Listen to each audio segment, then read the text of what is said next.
నీ జీవితంలో కుడివైపు, ఎడంవైపు, ముందు వైపు, వెనక వైపు సమస్యలు వచ్చి నిన్ను చుట్టుముట్టి ఉండవచ్చు. సమస్యల వలయములో నీవు చిక్కుకొని ఉన్నప్పుడు చేయాల్సిందేంటో తెలుసా? ఆకాశం వైపుకు చూడాలి, దేవుని వైపుకు చూడాలి. కుడికి చూసినా, ఎడమకు చూసినా, ముందు చూసినా, వెనక్కు చూసినా భయపెట్టేటటువంటి పరిస్థితులు దాపరించవచ్చు. నీ చుట్టూ శత్రువులు నిన్ను ప్రశాంతంగా ఉండనివ్వకుండా చేయొచ్చు. నీ చుట్టూ ఉన్న పరిస్థితులు నీకు నిద్ర పట్టకుండా చేయొచ్చు. అటువంటి పరిస్థితుల్లో చేయాల్సిందేమిటి? ఆకాశమందున్న సింహాసనం మీద కూర్చున్న దేవుని వైపు తిరగాలి. నాకు మొర్రపెట్టుమో, నేను నీకు ఉత్తరం ఇచ్చేదను. ఆపత్కాలమున నీవు నాకు మొర్రపెట్టో. ఈ రాత్రి ఎవరైనా మన మధ్య ఉన్నారా? ఆపదల గుండా వెళుతున్న వాళ్ళు, అనారోగ్యం గుండా వెళుతున్న వాళ్ళు, ఆర్థిక ఇబ్బందులు గుండా వెళుతున్న వాళ్ళు, అవమానాలు గుండా వెళుతున్న వాళ్ళు, అన్ని విధాల అల్లాడిపోతున్న వారు ఎవరైనా ఉన్నారా? ఏం చేయాలి? దేవుడు చెప్పింది చేయాలి. దేవుడు ఏం చెప్పాడు? ఆపత్కాలమున నీవు నాకు మొరపెట్టుము, నేను నీకు ఉత్తరము ఇస్తాను. కీర్తన 50:10 నాకు మొరపెట్టు. సహోదరే, సహోదరుడా, ఆపద గుండా వెళ్తున్నావా? అపనిందల గుండా వెళ్తున్నావా? అవమానం గుండా వెళ్తున్నావా? ఆర్థిక ఇబ్బందుల గుండా వెళ్తున్నావా?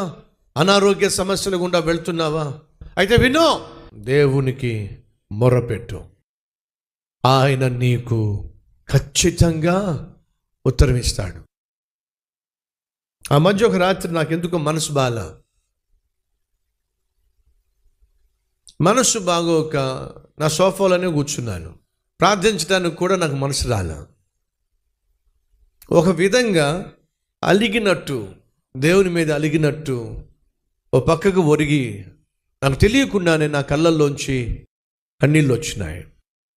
గంటల సేపు ప్రార్థన చేయలా, దేవుని ముందు గోజాడలా. నా మనసులో ఉన్న వేదనను బట్టి అదేవిధంగా సోఫాలో పక్కకి ఒరిగి అలాగే పడుకున్నాను. ఏం ప్రార్థన చేశానో కూడా తెలియదు. కానీ ఒకటి మాత్రం వాస్తవం, నా నోరు మాట్లాడలేదు కానీ నా కళ్ళు మాట్లాడినాయి. అది నా దేవుడు చూశాడు.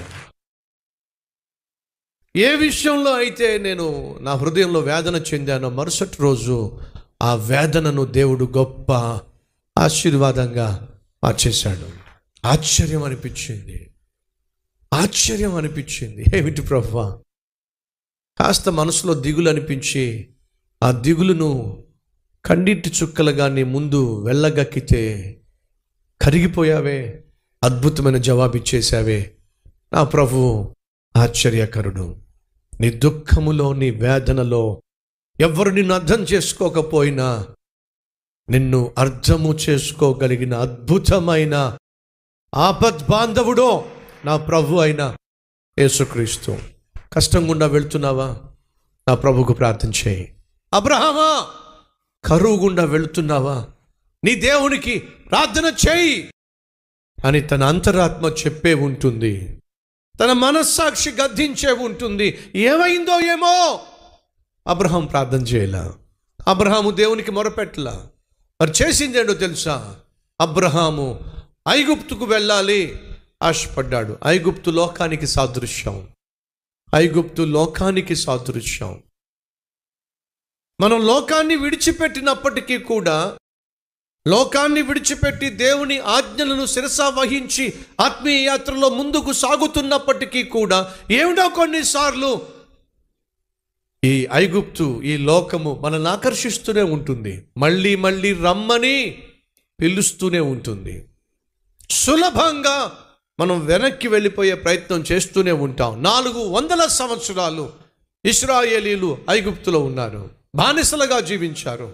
దేవుడు కనికరించి ఇశ్రాయేలులను వారి బానిసత్వం నుంచి దేవుడు విడిపించి వాగ్దాన భూమికి వారిని ఆశ్చర్యకరమైనటువంటి మార్గం నడిపిస్తూ ముందుకు తీసుకెళ్తుంటే వినండి, ఎన్నిసార్లు ఇశ్రాయేలీయులు ఐగుప్తు గురించి మాట్లాడలా? మేము మళ్ళా వెళ్ళిపోతాం, ఐగుప్తు జ్ఞాపకం వస్తుంది, ఐగుప్తులో సుఖము, సౌఖ్యము, భోగము జ్ఞాపకం వస్తుంది, ఐగుప్తుకు వెళ్ళిపోతాం. ఐగుప్తే మాకు బాగుంది, అక్కడే మాకు బాగుంది, అక్కడే మాకు చక్కగా ఉంది, అక్కడే మాకు సుఖంగా ఉంది. ఎన్నిసార్లు ఇశ్రాయేలీయులు ఐగుప్తుని జ్ఞాపకం చేసుకుని వెనక్కి వెళ్ళిపోవాలి తహతహలాడారో. ఈరోజు మన మధ్య ఎవరైనా ఉన్నారా? పాపము నుంచి దేవుడు నిన్ను వేరు చేశాడో, పాపిష్టి అలవాట్ల నుంచి దేవుడు నిన్ను వేరు చేశాడో, పాపిష్టి ప్రాంతాల నుండి, పాపిష్టి పరిస్థితుల నుండి, పాపిష్టి పర్సన్స్ నుండి, పాపిష్టి ప్లేసెస్ నుండి దేవుడు నిన్ను వేరు చేశాడు. అయినా అదేమిటో అవకాశం దొరికిన ప్రతిసారి మళ్ళీ వెళ్దామని ఆలోచిస్తున్నావు. ఆలోచన వచ్చిన ప్రతిసారి మళ్ళీ ఆ పాపిష్టి ప్లేసెస్కి, ఆ పాపిష్టి పర్సన్స్ దగ్గరికి వెళ్ళాలని ఆశపడుతున్నావు. ఆ పాపిష్టి ప్రాక్టీసెస్ మళ్ళీ ప్రారంభించాలని ఆశపడుతున్నావు. ఎవరో తెలుసా? నువ్వు కుక్క తన వాంతికి తిరిగినట్టుగా తిరిగేటటువంటి వ్యక్తిత్వం కలిగిన వాడివి. ఐగుప్తు దేశాన్ని విడిచిపెట్టిన ఇశ్రాయేలీయులు ఏమిటో మాటికి వెనక్కి వెళ్ళాలని ప్రయత్నం చేశారు. వినండి ఫ్రెండ్స్, మాటికి వెనక్కి వెళ్ళాలి అని ప్రయత్నం చేసి ఆలోచించిన వాళ్ళు ముందుకు వెళ్ళగలిగారా? వాగ్దాన భూమిలో అడుగు పెట్టగలిగారా? అడుగు పెట్టలేకపోయారండి. దేవుడు వాగ్దానం చేసిన పాలు తేనెలు ప్రవహిస్తున్న ఆ దేశంలో ఇశ్రాయేలీయులు అడుగు పెట్టలేకపోయారు. కారణం తెలుసా? మాటికి వెనుకంజ వేశారు, వెనక్కి తిరిగి చూశారు. ఈరోజు మన మధ్య ఎవరైనా ఉన్నారా మాటికి వెనక్కి తిరిగి చూస్తున్న వాళ్ళు? విడిచిపెట్టిన పాపిష్టి అలవాట్లు మళ్ళీ ప్రారంభించాలి, విడిచిపెట్టిన పాపిష్టి స్నేహాలు మళ్ళీ స్టార్ట్ చేయాలి, విడిచిపెట్టిన అక్రమ సంపాదన, అక్రమ సంబంధాలు మళ్ళీ స్టార్ట్ చేయాలి. ఆశిస్తున్న వాళ్ళు, ఆలోచిస్తున్న వాళ్ళు మన మధ్య ఎవరైనా ఉన్నారా? జాగ్రత్త, వాగ్దాన భూమిని నువ్వు దూరం చేసుకోబోతున్నావు. వాగ్దానం చేసిన దేవుణ్ణి నువ్వు దూరం చేసుకోబోతున్నావు. నిత్యము నరకాగ్నిలోకి వెళ్ళే ప్రయత్నం చేస్తున్నావు. ఆనాడు లక్షల మంది వాగ్దాన భూమిని స్వతంత్రించుకోవడానికి ముందడుగు వేశారు, కానీ మాటికి వెనక్కి తిరిగి చూడడం వల్ల వాగ్దాన భూమిలో అడుగు పెట్టలేకపోయారు. అబ్రహామా, దేవుడు నీకు వాగ్దానం చేసిన భూమిలో అడుగుపెట్టి ముందుకు సాగాల్సిన నువ్వు ఎందుకు ఐగుప్తు వైపుకు వెళ్తున్నావు? ప్రశ్నించండి. తన దగ్గర జవాబు లేదు. ఆనాడు అబ్రహాము ఏర్పరచుకున్న మార్గం దిగిపోయే మార్గం.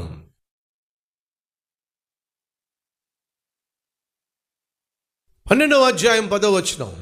అప్పుడు ఆ దేశంలో కరువు వచ్చెను, ఆ దేశంలో కరువు భారముగా ఉన్నందున అబ్రహాము ఐగుప్తు దేశములో నివసించుటకు అక్కడికి వెళ్ళెను. తెలుగులో సింపుల్గా ఐగుప్తు దేశమునకు వెళ్ళెను అని ఉంది, కానీ ఇంగ్లీష్లో ఏముందో తెలుసా? He went down to Egypt. ఒకసారి ఇంగ్లీష్ వర్షన్ చూడండి, ఏముంది అక్కడ? He went down, he went down. ఐగుప్తు మార్గము దిగిపోయే మార్గము, ఎక్కే మార్గం కాదు. దేవుని సన్నిధిలో నుండి లోకానికి వెళ్ళే మార్గము దిగిపోయే మార్గం, ఎక్కే మార్గం కాదు. లూకా సువార్త 10వ అధ్యాయం 30వ వచనం. అందుకు యేసు ఇట్లా నేను, ఒక మనుషుడు యెరూషలేము నుండి యెరికో పట్టణము వైపుకు దిగి. యెరూషలేము దేవుని సన్నిధి, యెరికో పట్టణము లోకానికి సూచన. పరిశుద్ధమైన దేవుని సన్నిధిలో నుండి పాపిష్టి లోకం వైపుకు వెళ్తున్నప్పుడు ఏమని రాయబడింది అక్కడ? దిగిపోతున్నాడో. ఆత్మీయత ఉన్నతమైన స్థితికి సూచన, లోకము హీన స్థితికి సూచన. దిగిపోతున్నాడో అబ్రహాము, దిగిపోతున్నాడో. ఉన్నతమైన విలువల నుంచి, ఉన్నతమైన దేవుని సన్నిధిలో నుంచి లోకం వైపుకు, పాపం వైపుకు, పాపిష్టి దేశం వైపుకు దిగిపోతున్నాడో. యెరూషలేము నుండి ఒకడు దిగిపోతూ యెరికో వైపుకు వెళ్తున్నాడు. లోకం వైపుకు వెళ్ళే ప్రతివాడో దిగిపోయే మార్గంలో వెళ్తున్నాడు. 3వ అధ్యాయం అపోస్తుల కార్యములు 1వ వచనము. ఇక్కడ మరొక మాట, అద్భుతమైన మాట ఉంది. ఏముందో చూద్దాం రండి. అపోస్తుల కార్యములు 3వ అధ్యాయము 1వ వచనము చదువుదామండి. పగలు 3 గంటలకు ప్రార్థనా కాలమున పేతురును యోహానును దేవాలయమునకు ఎక్కి వెళ్ళుచున్నారు. దేవాలయమునకు, దేవుని సన్నిధినికి వాళ్ళు ఏం చేస్తున్నారు? ఎక్కి వెళ్తున్నారు. దేవుని సన్నిధి నిన్ను ఉన్నతమైన స్థితికి చేర్చేది, హెచ్చించేది. దేవుని సన్నిధికి నువ్వు దగ్గరగా వస్తున్నావు అంటే, దేవునికి దగ్గరగా వస్తున్నావు అంటే నువ్వు హెచ్చించబడతావు. ఉన్న స్థితిలో నుండి ఉన్నతమైన స్థితికి చేర్చబడతావు. సంగమా, దినదినము నువ్వు దేవునికి దగ్గరగా చేరాలి. దినదినము నువ్వు హెచ్చించబడాలి. ఆత్మీయంగా హెచ్చించబడాలి, ఆరోగ్యపరంగా హెచ్చించబడాలి, సుఖం విషయంలో, సంతోషము విషయంలో, సమాధాన విషయంలో, ప్రేమలో, ఆత్మ ఫలములో దినదినము హెచ్చించబడాలి. ఉన్నత స్థితికి చేరుకోవాలి, కానీ దిగిపోవడానికి వీల్లేదు. మనలో ఎవరైనా దిగిపోతున్నట్లయితే కారణం తెలుసా? దేవునికి నీవు దూరం అవుతున్నావు. అబ్రహాము ఐగుప్తు దేశానికి దిగిపోతున్నాడు. అది దిగిపోయే మార్గం. 2, అది దిగజార్చే మార్గం. నీ ఆత్మీయ విలువల నుండి నిన్ను దిగజారుస్తుంది. దేవునితో ఉన్న సహవాసము నుండి నిన్ను దిగజారుస్తుంది. పరిశుద్ధమైన జీవితము నుండి నిన్ను దిగజారుస్తుంది. ఆత్మీయ విలువల నుండి నిన్ను దిగజారుస్తుంది.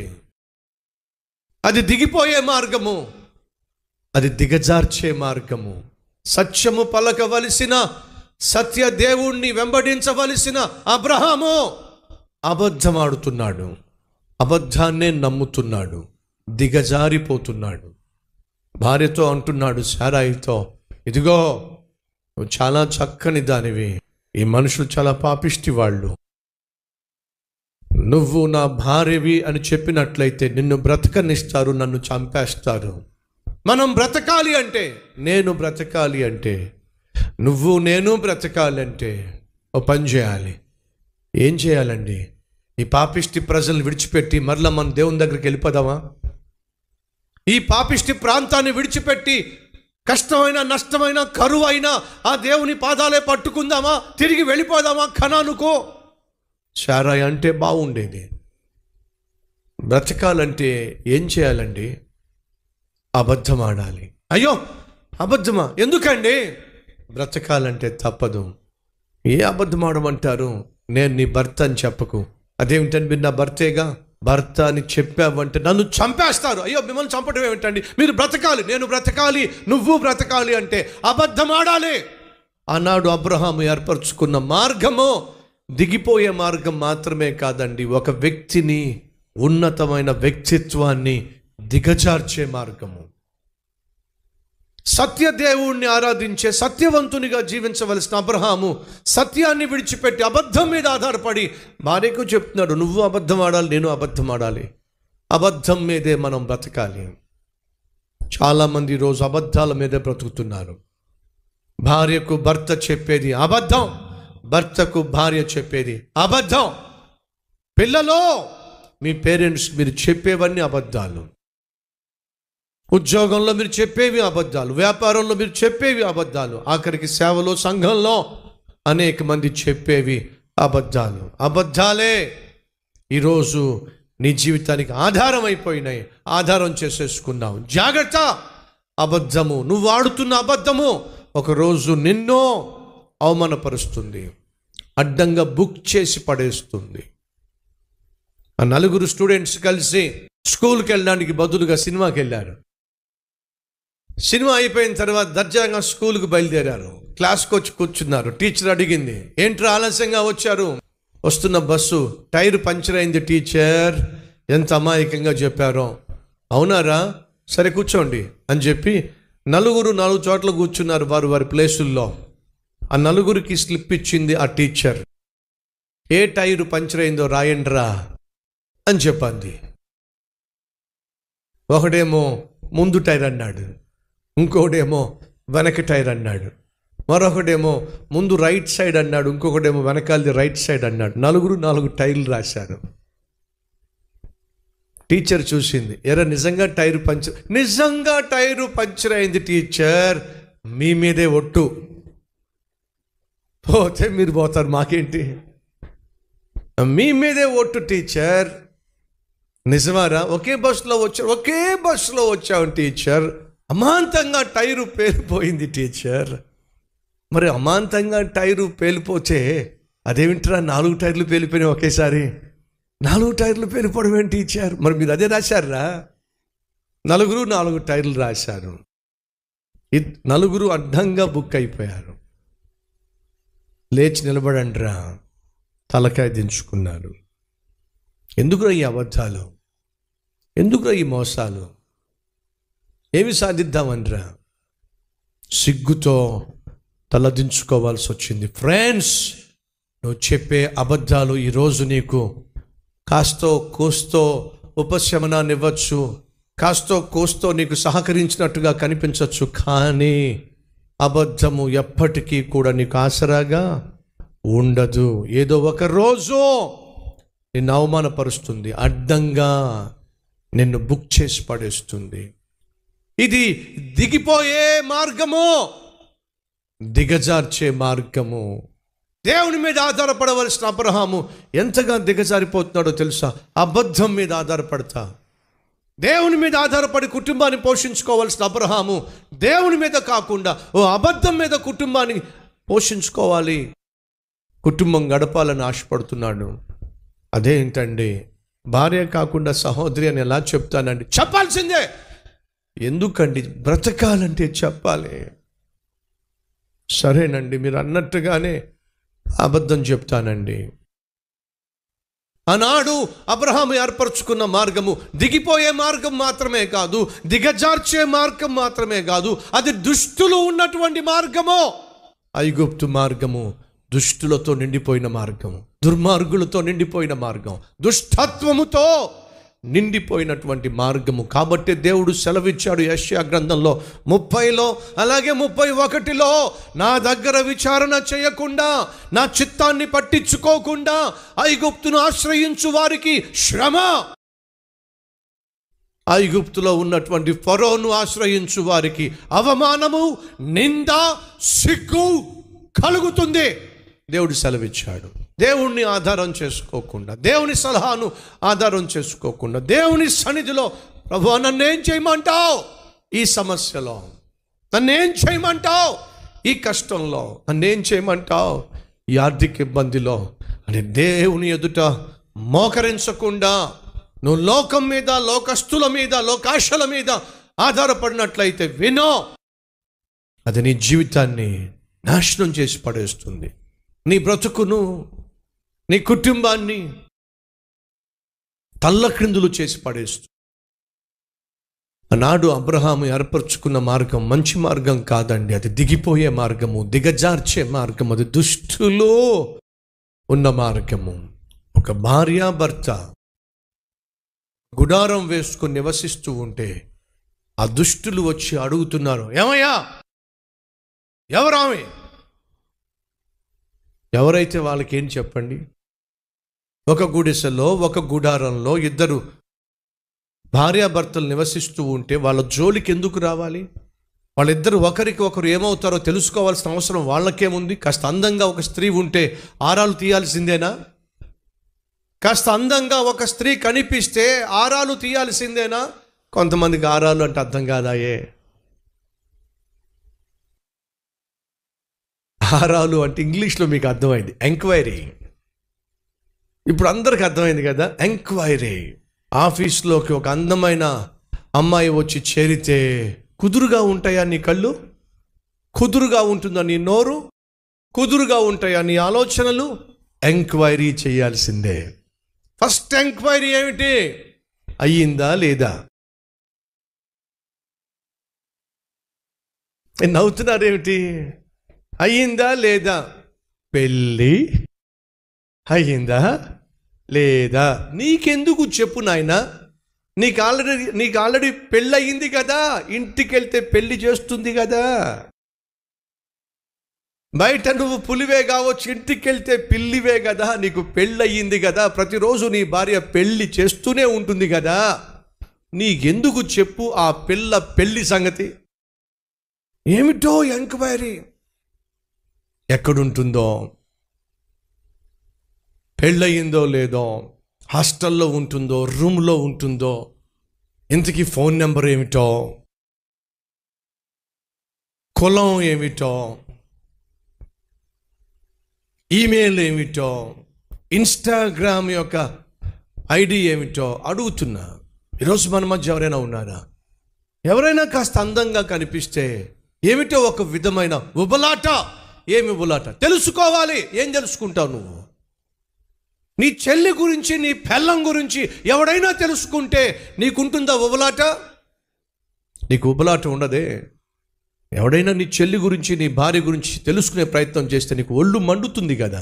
నా చెల్లి గురించి నీకెందుకురా, నా పెళ్ళం గురించి నీకెందుకురా అంటావు కదా. మరి ఎవరో చెల్లి గురించి, ఎవరో పెళ్ళం గురించి నువ్వు తెలుసుకుంటున్నప్పుడు ఆ జ్ఞానం నీకేమైంది? నా పెళ్ళం గురించి, నా చెల్లి గురించి ఎవడో తెలుసుకునే ప్రయత్నం చేస్తే నాకు బీపీ వస్తుందే, కోపం వస్తుందే, రోషం వస్తుందే అని ఊగిపోతావే. మరి నువ్వెందుకు తెలుసుకోవాలని ఆశపడుతున్నావు? ఆ మాత్రం జ్ఞానం నీకు లేదు. ఎవరైనా కాస్త కొత్తగా వచ్చి పక్కింట్లో చేరితే చాలు, ఎవరో అడుగుతున్నాను. ఈరోజు నా సహోదరి సహోదరు మీరు ఎవరైనా ఉన్నారా? అనవసరంగా పక్క వాళ్ళ గురించి, ప్రాముఖ్యంగా అపోజిట్ సెక్స్ గురించి, నువ్వు పురుషుడు అయితే స్త్రీ గురించి ఎందుకు ఎంక్వైరీ చేస్తున్నావు? నువ్వు స్త్రీ అయితే పక్కన వచ్చి చేరినటువంటి ఆ పురుషుని గురించి ఎందుకు ఎంక్వైరీ చేస్తున్నావు? జాగ్రత్త. ఈ ఎంక్వైరీ చేసేటటువంటి స్పిరిట్ ఏదైతే ఉందో అది ప్రమాదం.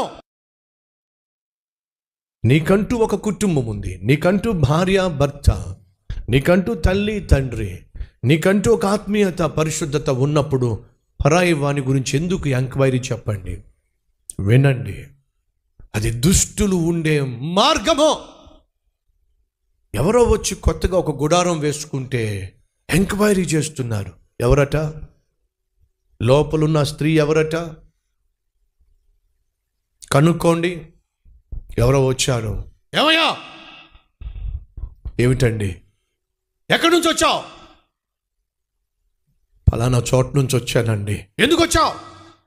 ఇక్కడ కొంచెం కరువుగా ఉండి పూట గడవక కష్టంలో వచ్చానండి. సరే కానీ ఎవరు నీ ఇంట్లో? ఏం చెప్పాలి? ఎవరు నీ గుడారంలో? ఆ స్త్రీ ఎవరో? అబ్రహాం ఏం చెప్పాలి? తాను ఎన్నుకున్న మార్గము దిగిపోయే మార్గము, దిగజార్చే మార్గము, దుష్టులు ఉన్న మార్గము. ఏం మాట్లాడవే? ఆమె నా సిస్టర్ అండి. మీ చెల్లేనా? నిజం చెప్పు. నా చెల్లేనండి. బయటికి పిలువు ఒకసారి. శారా బయటకు వచ్చి ఉంటుంది. ఏమా? ఏమవుతాడు నీకు? శారా ఖచ్చితంగా తన భర్త వైపు చూస్తుంటుంది. ఏం చెప్పాలి నేను? ముందే చెప్పాడు ఏం చెప్పాలో. తలదించుకుని ఉంటుంది. ఎందుకని? తన భర్తను పట్టుకొని సహోదరుడు అని ఎలా చెప్పగలదు? మాట్లాడివే. ఏమవుతాడు అతను? మౌనంగానే బహుశా ఆ శారాయి నాకు సహోదరుడు అవుతాడు. నిజమేనా?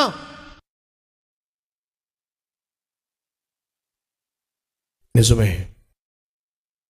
చుట్టూ పనివాళ్ళు ఉన్నారు. అబ్రహాము ఒంటరిగా రాలా. అబ్రహాము శారాయి ఒంటరిగా రాలా. లోతు కుటుంబంతో వచ్చారు, పనివారితో వచ్చారు.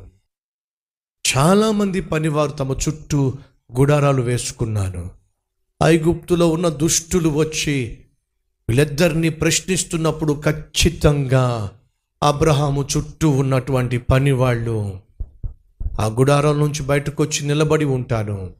అబ్రహాము తన భార్యను చూసి నా సిస్టర్ అంటున్నప్పుడు, అబ్రహామును చూసి శారాయి నా సహోదరుడు అంటున్నప్పుడు చుట్టూ ఉన్న పనివాళ్ళు ఖచ్చితంగా ఆశ్చర్యపడి ఉంటారు. ఏమవుతుంది అసలు? ఏమవుతుంది ఇక్కడ? ఏం జరుగుతుంది ఇక్కడ? దేవుని గురించి మాట్లాడాడు, దేవుని పిలుపును గురించి మాట్లాడాడు, దేవుని వాగ్దానం గురించి మాట్లాడాడు, మన కళ్ళ ముందే బలిపీఠాన్ని నిర్మించాడు, మన కళ్ళ ముందే ప్రార్థన చేశాడు. అలా ప్రార్థన చేసే భక్తుడు కాస్త ఇలా బద్ధికుడైపోయాడేంటి? ఏమవుతుంది ఇక్కడ? ఏం జరుగుతుంది ఇక్కడ? ఎవ్వరికీ అర్థం కాల ఆ రోజు. సహోదరి సహోదరులు దయచేసి అర్థం చేసుకోండి. అబ్రహామును గూర్చి కానీ శారాయిని గూర్చి కానీ తక్కువ చేసే ప్రయత్నం నేను చేయటం లేదు. కానీ ఒక వ్యక్తి ఎంత అద్భుతమైన ఆత్మీయుడు అయినప్పటికీ తన జీవితంలో కష్టం గుండా కరువు గుండా వెళుతున్నప్పుడు దేవుని చిత్తాన్ని తెలుసుకునే ప్రయత్నం చేయకుండా తొందరపాటు నిర్ణయం తీసుకుంటే ఆ తొందరపాటు నిర్ణయము ఎంత ఆత్మీయుడైనా ఎంత అంధత్వంలోకి గెంటేస్తుందో ఇక్కడ దృశ్యం మనకు తెలియచేస్తుంది. తొందరపాటు నిర్ణయాలు తీసుకుంటే, తప్పుడు నిర్ణయాలు తీసుకుంటే, తప్పటి అడుగులు వేస్తే ఆ తప్పుడు నిర్ణయము ఎంత గొప్ప వ్యక్తినైనా ఎలా తల్లక్రిందులు చేసేస్తుందో సూటిగా మనకు అర్థమవుతుంది.